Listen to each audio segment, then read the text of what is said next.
Well, welcome to the 700 Club. Yesterday, it started out as a calm afternoon in New York, and then a severe storm swept through the city out of nowhere. The storm actually shocked New Yorkers, and now investigators are trying to find out if a tornado actually touched down. Here's Jennifer Wishon. The storm was brief but severe. I thought it was the end of the world.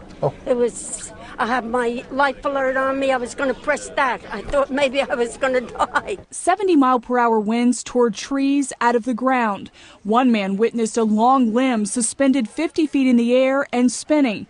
Another woman reported the wind held her ceiling in the air. For people caught in the path of destruction, it was a terrifying experience. All the doors in my house flew open. The air conditioning in my room crashed in. The windows crashed in. Back up, back up, back up. New York's Penn Station was closed after becoming too crowded.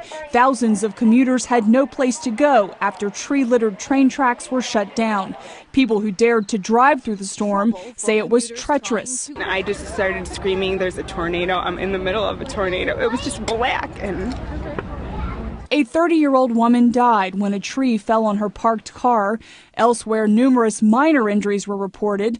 Many are thankful to be alive. Didn't know what had hit me at first. Glass was shattered everywhere. And I'm just thinking, am I alive? Today, residents are cleaning up debris as crews work to finish restoring power to the 37,000 customers who lost it. Since 1950, 8 tornadoes have hit New York City. Jennifer Wishon, CBN News. Just certainly a bizarre weather pattern. We're thankful. The loss of life wasn't great. It goes to show the strangest weather is going on in our world today. And we're all scratching our heads as to why. If there was ever a time to look to see if our redemption draws nigh, it's now. George Thomas has the rest of our top stories from the CBN Newsroom. George? Gordon, thank you. Hello, everyone. One other item from New York. New York City is planning on extending its smoking ban from restaurants and bars to the outdoors. The new ban would cover 1,700 parks and 14 miles of public beach. Smoking on sidewalks is still allowed. New Yorkers have mixed reactions, as you can imagine. Some feel like it will trick smokers into getting ticketed. Others say it's a good idea. There's a lot of secondhand smoke, and I think at a boardwalk where there's a lot of family and young kids, I think it's a good idea. This new smoking proposal is being called one of the most ambitious outdoor anti-tobacco efforts in the nation. The bill has to go through committee hearings before it can be voted on.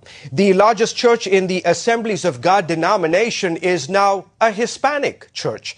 More than 11,000 Latinos attend New Life Covenant in Chicago. Dr. Alfredo de Jesus started the church 10 years ago. The National Hispanic Christian Leadership Conference says the news shows the direction of the North American church.